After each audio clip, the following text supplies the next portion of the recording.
கடந்த 26 ஆண்டுகளாக 2000 துவங்கிங்க தமிழ்நாடு பூசாரிகள் பேரவை, தமிழ்நாடு விஸ்வ இந்து பரிஷத் மற்றும் பல்வேறு இந்து இயக்கங்கள் அவர்களுடைய உறுப்பினர்களை அனுப்பி அவர்களுக்கு நம்முடைய ஆதீனத்திலே இந்த பயிற்சிகளை கொடுத்து பல்வேறு நிலை இந்த ஆன்மீக பயிற்சிகள். முதல்ல என்னன்னா, தனிநபர் ஒவ்வொருவரும் தங்களுடைய வாழ்க்கையிலே சனாதன இந்து தர்மத்தின் சத்தியங்களை ருசித்து பார்க்க வேண்டும், அனுபவித்து பார்க்க வேண்டும். அவங்களுக்கே உடல் நலம் வரணும், மனநலம் வரணும். இந்த ஞான கருத்துக்களாலே, இந்த சனாதன இந்து தர்மத்தின் சத்தியங்களை வாழ்வதாலே அவங்க வீட்டில் அவங்க வாழ்க்கையில் இருக்கிற உறவுகள் மேம்படணும், அவங்களுக்குள்ள நிம்மதி ஆனந்தம் வரணும், அவங்களுக்கு செல்வ வளம் பெருகணும், அவங்க ஆன்ம அனுபூதி அடையணும், அவங்களுக்குள்ள அந்த ஆன்ம திருப்தியும் ஆன்ம சாந்தமும் ஆன்ம அனுபூதியும் நடக்கணும்.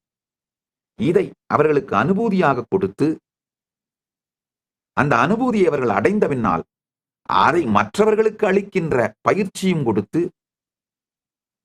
அவர்களை சமூகத்திற்குள் சனாதன இந்து தர்மத்தின் தூதுவர்களாக அனுப்புகின்ற திருப்பணியை கடந்த 26 ஆண்டுகளாக செய்து கொண்டிருக்கின்றோம்.